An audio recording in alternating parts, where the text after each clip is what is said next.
আজকে চলে এলাম এরকম একটা পাকা আমের আমসত্ত্ব রেসিপি। পাকা আম শেষ হয়ে যাওয়ার আগে তোমরাও বাড়িতে ট্রাই করতে পারো ঠিক এরকম টেস্টিকর আর নির্ভেজাল একটা আমসত্ত্ব রেসিপি। এটা স্টোর করেও রাখা যায় আর এটা খেতে কিন্তু দুর্দান্ত স্বাদ হয়। এটা তোমরা বাড়িতে যখন বানাবে তখন এটা মশলা দিয়ে করতে পারো, যে যেমনভাবে করতে পারো। আমি প্রথমে এখানে 4টে আমকে ভালো করে কেটে আমের পাল্পটা আমি বের করে নেব। এখানে আমটা ঠিক এই কালার হলে আমসত্ত্বটা দেখতে ভালো লাগে।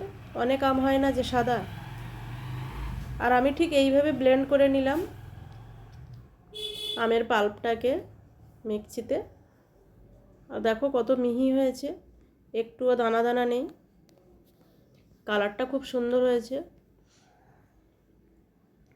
তারপর একটা কড়াইতে আমি আমের পাল্পটা নিয়ে নিলাম। গরম কড়াইতে দেব না, এখানে ঠান্ডা কড়াইতে সব ঢেলে নিলাম। নেওয়ার পরে আমি এটাকে গ্যাসে বসিয়ে দিলাম আর দিয়ে দিলাম 1 চামচ লঙ্কা গুঁড়ো। এটা কালারও আসবে আর একটু ঝাল ঝাল হলে আমসত্ত্বটা খেতে ভালো লাগে। আর সবসময় খুন্তির সাহায্যে এটাকে নাড়তে হবে যাতে না লেগে ধরে।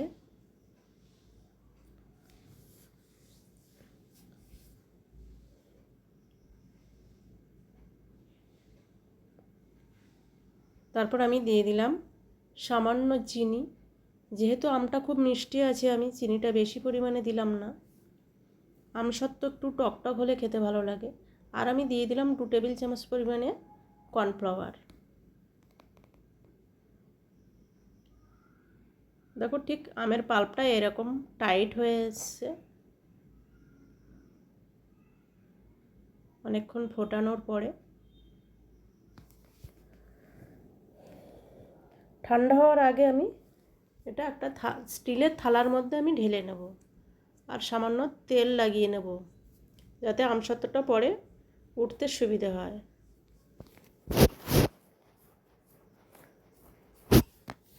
এখানে আমি সাদা তেল ইউজ করলাম।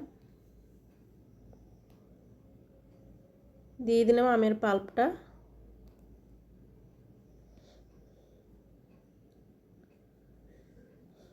আর ঠিক এরকম লেবেল করে আমি থালার মধ্যে এটা আমি শুকিয়ে নেব।